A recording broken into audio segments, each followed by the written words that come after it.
अस्सलाम वालेकुम, मैं हूं शाहिद हुसैन। एमक्यूएम के तमाम धड़ों को यकजा करने के हवाले से ये खबर तेज़ी से फैल रही है, काफ़ी दिन से ज़ेर गर्दिश है। बल्कि जब से गवर्नर सिंध कामरान टसूरी ने हलफ लिया है उसके बाद ये बात ज़्यादा ज़ोर पकड़ रही है कि एमक्यूएम के तमाम धड़ों को यकजा किए जाने के बाद जो सियासत है अर्बन सिंध की, उसको मज़ीद तक़वियत देने की भरपूर तरीके से जो है मुख्तलिफ़ मकामात पर कोशिशें की जा रही हैं। उस हवाले से बेशुमार खबरें ज़ेर गर्दिश हैं, इस वीडियो में आपके सामने वो रखनी है। इसके अलावा वफाकी वज़ीर अमीनुल हक जो कि एमक्यूएम पाकिस्तान से जिनका ताल्लुक़ है, उन्होंने नून लीग को एक बड़ी तड़ी लगाई है, बड़ी धमकी लगाई है। वो धमकी क्या है? दूसरा एक सबसे बड़ा और अहम मामला एमक्यूएम पाकिस्तान और पीपल्स पार्टी के दरमियान। एमक्यूएम पाकिस्तान के वफ़द ने बाकायदा तौर पर आज वज़ीर आला हाउस का दौरा किया है। वहाँ पर मुलाकातें हुई हैं और मुलाकातों में न सिर्फ गिले शिकवे दूर किए गए हैं, बल्कि जो अगला एक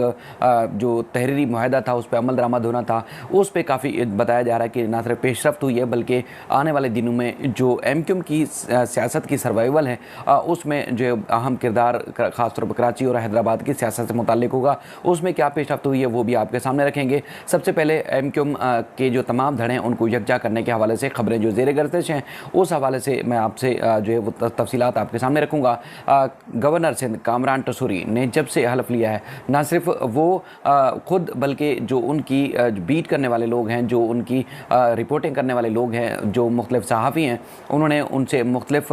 मौक़ों के ऊपर सिटिंग की है और सिंध की सियासत के हवाले से उनसे बेशुमार मालूमात लेने की कोशिश की है, जिसमें सहाफ़ियों के मुताबिक कि गवर्नर सिंध ने न सिर्फ इस बात की जो है वो तायद की है, बल्कि तस्दीक की है कि एमक्यूएम के तमाम धड़ों को यकजा किया जा रहा है, जिसमें एमक्यूएम पाकिस्तान, पीएसबी और उसके बाद फिर एमक्यूएम लंदन और कुछ ऐसे रहनुमा जो कि सियासत से लाताल्लुकी इख्तियार कर चुके थे, अब वो वापस आके जो है वो न सिर्फ पाकिस्तान की सियासत में, सिंध की सियासत में, बल्कि शहर की जो सिंध के अर्बन एरियाज़ की जो सियासत है उसमें भरपूर किरदार अदा करेंगे। उनका दावा है कि कुछ दिनों में, यानी कि आने वाले चंद हफ्तों के दरमियान जो है तमाम जो रहनुमा हैं उनकी जो है वो मुलाकात होगी और उनकी जो आपस में जो बाहमी मुलाकात के बाद बाकायदा तौर पर पेशरफ्त की होगी और पेशरफ्त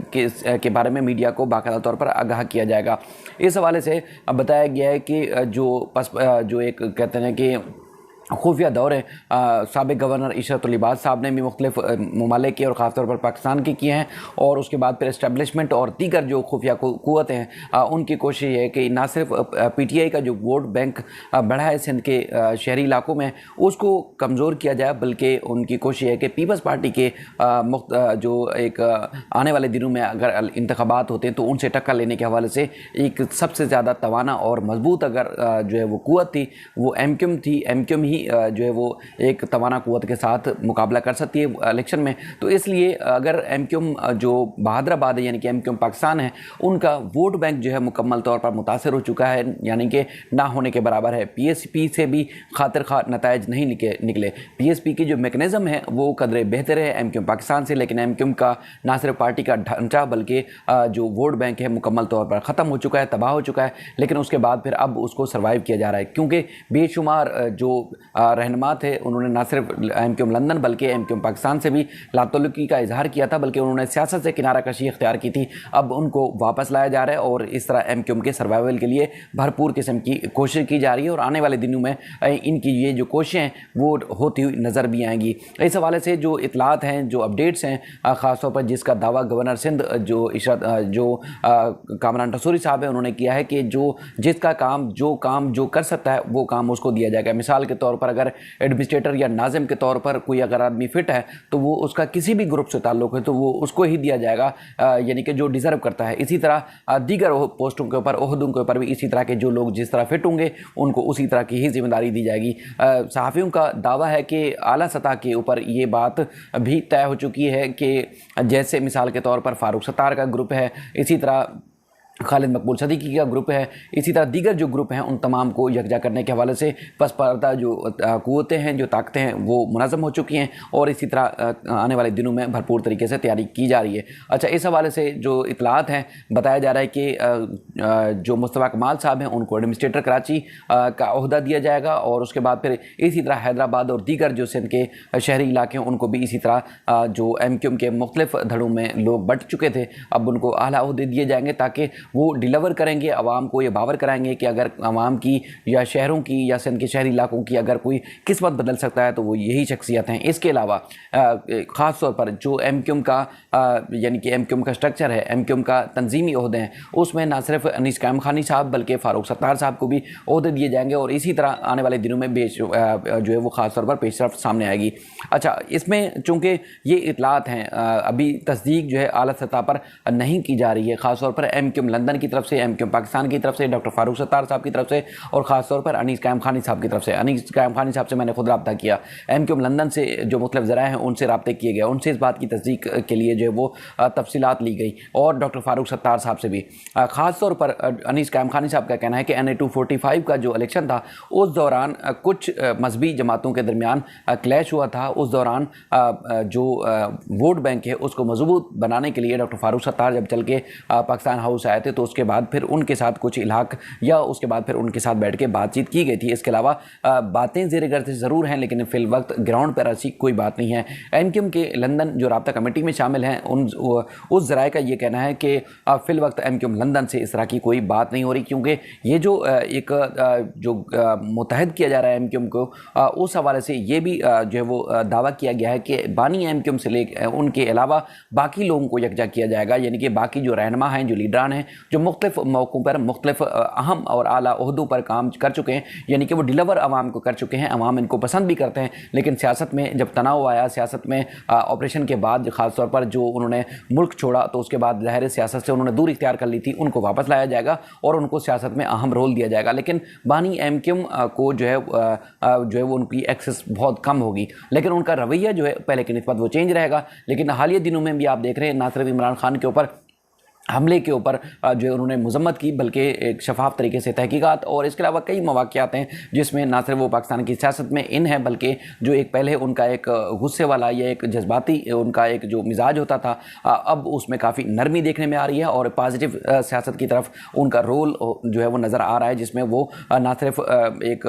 धीमे मिजाज से सियासत करते हुए नज़र आ रहे हैं बल्कि उनके गुस्सा और जज्बाती जो है अंदाज़ उनका काफ़ी दूर हो चुका है। तो इसलिए ज़राए का दावा है कि अल्ताफ़ हुसैन साहब जो है वो अलग होंगे, बाकी जो है यानी कि वो सियासत में उस तरह उनका रोल नज़र नहीं आएगा, लेकिन बाकी तमाम धड़ों को यकजा किया जाएगा। इस हवाले से फ़ारूक सत्तार साहब से बात हुई, उनका ये कहना है कि खालिद मकबूल सदीकी साहब से उनकी बात हुई थी और उसके बाद उन्होंने ऑफ़र की थी कि ये MQM पाकिस्तान में वापस चले जाएंगे, लेकिन अब उनके जो उन कुछ अरसे बाद उन्होंने जवाब दिया कि और उनका ये भी कहना था कि वो वापस जाना भी चाहते थे MQM पाकिस्तान, लेकिन अब उन्होंने जवाब दिया कि कुछ लोग हैं जो मान नहीं रहे, यानी कि फ़ारूक सत्तार को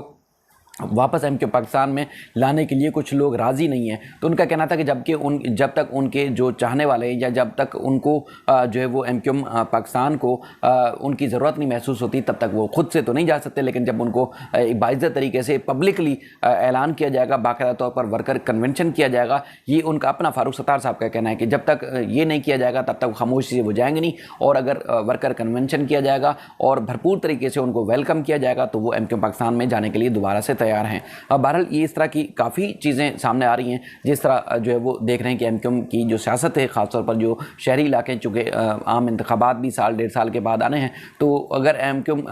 पाकिस्तान की जो सियासी ढांचा है वो अगर बेहतर हो जाता है तो फिर वोट बैंक को वापस लाने में या मुनज़्ज़म करने में काफ़ी उनके लिए सूदमंद ये चीज़ साबित हो सकती है। इसके अलावा आज ख़ास तौर पर जो वफाकी वज़ीर IT हैं अमीनुल हक साहब, उन्होंने कन्वीनर खालिद मकबूल सदीकी की सरबराही में उन्होंने जो नून लीग की हुकूमत है उनको तड़ी लगाई है, उनको धमकी लगाई है कि अगर मैं नहीं रहूँगा तो फिर आप भी नहीं रहेंगे। अब पसपर्दा मामला कुछ भी हो सकते हैं, लेकिन ये उन्होंने अलल ऐलान ये धमकी दी है और उन्होंने तड़ी लगाई है कि ये वजारत हमारे पास नहीं रहेगी तो आपके पास भी नहीं रहेगी। यकीनी तौर पर उनका जो इशारा था, जो बातचीत से अज्यूम किया जा रहा है, वो सिर्फ़ और सिर्फ वज़ीर ख़जाना इसहाक़ डार साहब की तरफ था, लेकिन उसके बाद फिर अगर इसहाक़ डार की तरफ था तो यकीनी तौर पर नून लीग की तरफ ही उनकी एक धमकी थी। अब चूँकि 2 दिन के बाद यानी कि बुध के के रोज़ से लॉन्ग मार्च जो इमरान खान का दोबारा शुरू होने वाला है। तो अब देखना यह है कि एमक्यूएम की सियासत अब किस रुख की तरफ जा रही है। लेकिन आज ख़ास तौर पर जो तफसीलात सामने आई हैं उसमें गवर्नर कामरान टसूरी, वसीम अख्तर